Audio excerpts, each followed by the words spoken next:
Ukijikumbuka peke yako, mwishowe utaachwa peke yako. Mimi kitu ambacho nafurahia kwa hii maisha, watoto hawasahau chenye uliwafanyia. Hata kama unafikiri hauoni, they see it. Na respect hailazimishi, it is mutual. Hata uhitaji kuambia kitu, wanaona na wanafanya, kwa sababu wanakumbuka you lived for them. Now they are living for you. Nataka niwaambie, hii ni principle ya kila pale. Hata ng'ombe, usipokumbuka ng'ombe, ujikumbuke mwenyewe. Unakamua maziwa yote, unapeleka kwa maamuri, mandazi, hakuna chumvi, hakuna nepia, hakuna chochote. Yani wewe umejiangalia mwenyewe, na kila siku uko tayari na kikombe kukamua tena kesho kukamua. Chumvi hakuna, na ng'ombe inakuletea mapato na maziwa, lakini haukumbuki. Walisema mtunze punda akutunze. Hata ng'ombe iripteta siku hivi.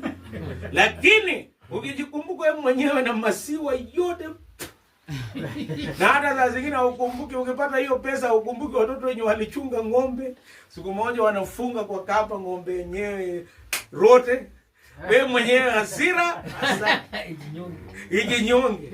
Ndio nataka kusema, usijikumbuke, usijisahau, na usikose kukumbuka wengine. Kwa kila kitu ambacho unafanya, ukihusisha watu, una baraka. Niliwaambia, kwa chochote ambacho uko naye, kubwa ama kidogo, familia na wazee ambao wamefaulu, wamehusisha wengine. Nataka niwaambie, ukisoma hadithi ya Eli saa zingine was very busy kwa kazi ya Mungu, hakukumbuka watoto. Na watoto walipopata hiyo kazi, wakaanza kukula nyama yenye imenona. Na mwishowe Eli na watoto wake waliondoka siku moja.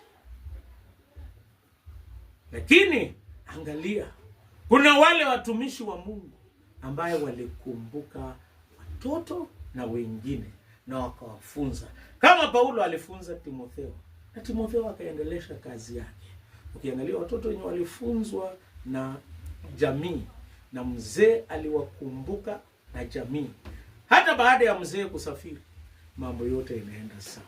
Ni vizuri tujikumbuke, lakini tusisahau. Ni vizuri tusijisahau, lakini pia ni vizuri tukumbuke jamii. Nataka kuuliza swali hii nikimalizia. Chakula ikiwa tayari kwa boma, nani ndio anatakana kukula wa kwanza?